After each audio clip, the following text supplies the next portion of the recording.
She proclaimed, "I'm a free spirit. You can't cage me." When I asked for commitment after 2 years, I said, "Fly away then." She didn't expect me to actually start dating other people too. Her free spirit wanted exclusivity real quick after that. I, 29 male, am sitting here in disbelief at the text chain on my phone. My ex just threatened to sue me for emotional damages because I took her advice about being a free spirit. Let me explain. 2 years. That's how long I dated Sienna, 27. We met at a pottery class. She was teaching. I was failing spectacularly at making a bowl. She was this vibrant, artistic soul who made everything feel like an adventure. Purple hair, vintage clothes, always talking about energy and vibes. For 2 years, I was all in. We did everything together, traveled, went to festivals, spent entire weekends in bed talking about life. But we never defined anything. Every time I brought up labels or moving in together, she'd get this look. Labels are just society's way of putting people in boxes, babe. Why ruin something beautiful with expectations? Let's just live in the moment. I went along with it because I loved her. But after 2 years of moments, I wanted more. 3 weeks ago, we were at her place after dinner. I'd been planning this conversation for weeks. "Sienna, I need to talk about us." Uh-oh, serious voice. "What's up?" "It's been 2 years. I love you. I want to build something real with you." "This is real. I mean committed. Official? Maybe move in together." She literally recoiled, like I'd suggested we join a cult. Whoa, where is this coming from? From wanting a future with you. But we have a future. An organic, undefined, beautiful future. I want a defined future. I want to call you my girlfriend. I want to plan trips knowing we'll still be together. I want... Stop. Just stop. I'm a free spirit. You can't cage me. I'm not trying to cage you. I'm trying to commit to you. Same thing. Commitment is just possession with a pretty name. I don't belong to anyone. So what are we doing here? We're two souls choosing to share time and space. Isn't that beautiful? For 2 years? Time is a construct. I sat there, really looking at her. This woman I loved, who wouldn't even call me her boyfriend after 2 years. Okay? You're right, you're a free spirit. Can't cage that. See, I knew you'd understand. We don't need labels too. So fly away then. Silence. What? You're free. I'm free. Let's both be free.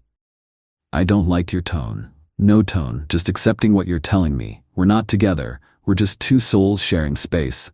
So let's share space with other souls too. Her face changed. What are you saying? Me, I'm saying if we're not committed, then we're both free to explore connections with other people. That's what free spirits do, right? That's not. I mean, we have an understanding. What understanding? We're not together, remember? No labels, no cages. I left that night. She texted me an hour later. "That's not what I meant and you know it." I didn't respond. The next day, I updated my dating apps. Status, single, looking for something real. Update 1. So it's been a week since I embraced my free spirit status and Sienna is losing her mind. It started 3 days after our conversation. I matched with Zoe on Hinge. 28 lawyer actually uses the word girlfriend in her bio. We texted for a day, then agreed to meet for coffee. I posted an Instagram story at the coffee shop. Nothing dramatic, just a picture of 2 lattes with the caption, "Good conversations." 15 minutes later, "Who are you with?" I didn't respond. I'm a free spirit, remember? No explanations needed. 20 minutes later, "I can see you read this."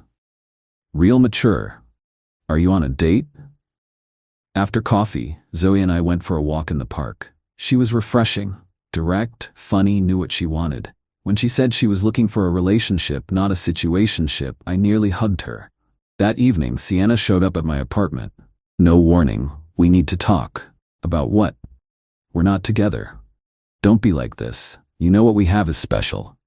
What we have is undefined. Your choice." "I saw your story. Who is she?" "A soul I'm sharing time with." She actually flinched at her own words thrown back. "You're doing this to hurt me." "I'm doing this because I'm single. You made that very clear." "I never said we were single. I said we didn't need labels." "Right. No labels, no commitment, no exclusivity. I heard you." "You're twisting my words." "Me, I'm literally repeating them." She stormed out, but the texts kept coming. "This isn't you. You're being petty? I thought you understood me. Free spirit doesn't mean free to hurt people. I muted her notifications and went to bed. The next day, things escalated. Sienna started showing up places. The gym, the grocery store, my favorite lunch spot. Always with some excuse. Oh, weird. I never shop here. She lives 20 minutes away. I'm trying a new gym routine. She hates exercise. Crazy running into you. Following me is not running into me. But the real kicker came Saturday. I had a second date with Zoe. Dinner at this nice Italian place. Guess who was there with her friend Luna? They sat 2 tables away. Sienna kept staring, trying to catch my eye. Zoe noticed. Me, something like that. She seems intense. You have no idea. Halfway through dinner, Sienna came over. Hi. Fancy seeing you here. Sienna. Aren't you going to introduce me? I'm Zoe. I'm Sienna, Well, we're complicated. We're not complicated, we're nothing. You were very clear about that. 2 years is not nothing. 2 years? 2 years of being told commitment was a cage. Zoe, this is my ex-situationship who didn't believe in labels. That's not Sienna. Please go back to your table. She looked between us, tears forming. Sienna, you're making a mistake. Me, the only mistake I made was waiting 2 years for someone who couldn't even call me their boyfriend. She left crying. Luna shot me daggers as they walked out. Zoe was amazing about it. We actually had a great conversation about relationship expectations and what we both wanted. She thanked me for being upfront about my situation. We had a third date planned for next week. Update 2. The free spirit has gone full possession mode. After the restaurant incident, Sienna's behavior went from annoying to concerning. She created new social media accounts to follow me after I blocked her main ones. She texted from different numbers. She even sent emails to my work address, professional boundary crossed. But the peak crazy came last Tuesday. I was at Zoe's apartment for dinner. She'd cooked this amazing pasta dish, we were having wine, talking about a weekend trip we were planning. My phone kept buzzing. I ignored it. Then Zoe's phone rang. Unknown number. Zoe, hello? I could hear Sienna's voice through the phone. Is this Zoe? The lawyer? Listen, woman to woman, you need to know some things about the man you're dating.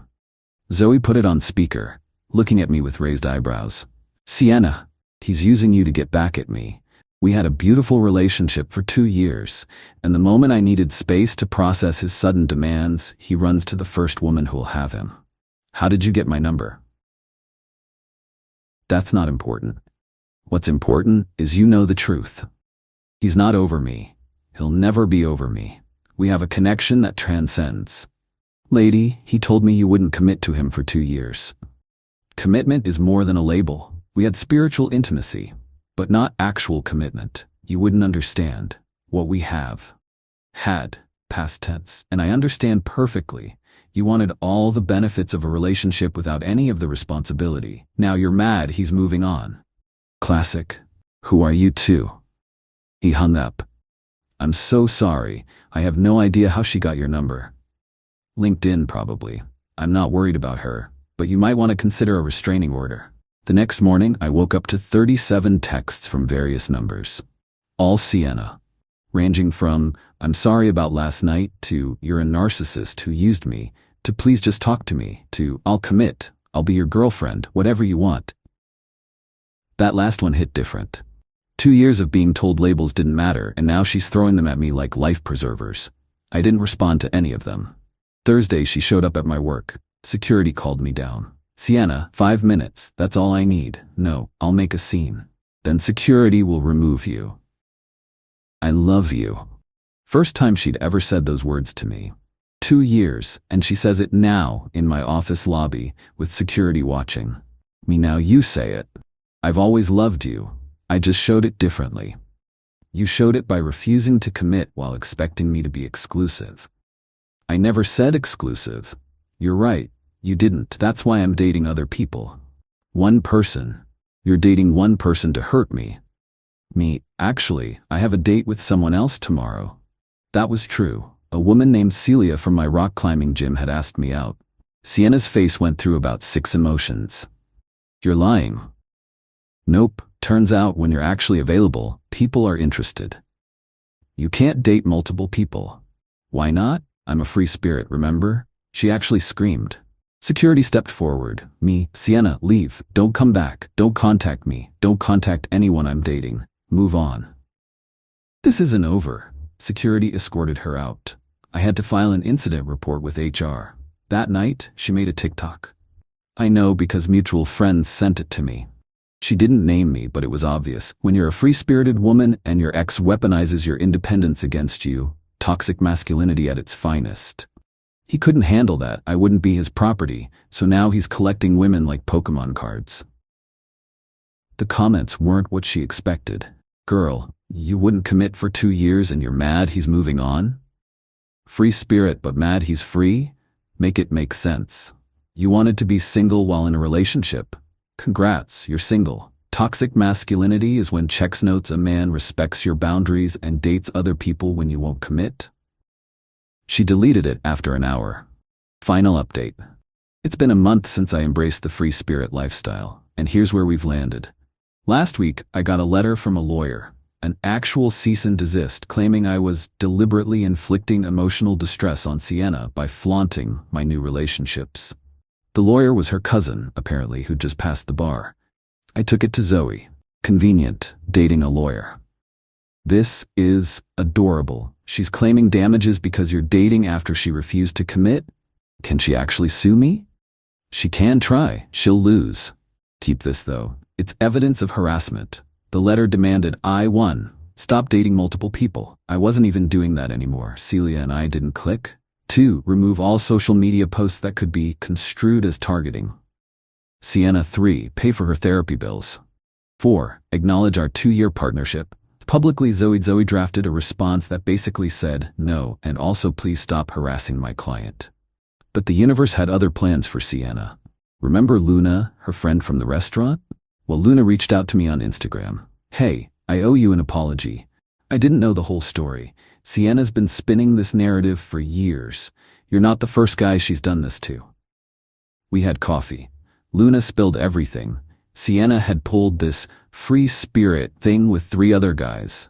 She'd string them along for years, then panic when they wanted more. The moment they moved on, she'd suddenly want commitment. She was actually dating someone else for the first 6 months of our relationship. I mean, what?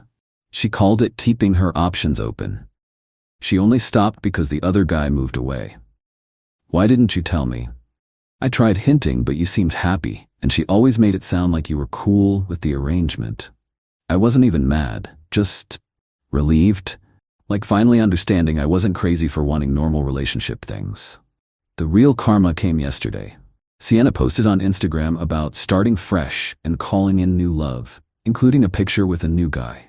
Caption, when the universe sends you someone who understands that love doesn't need labels.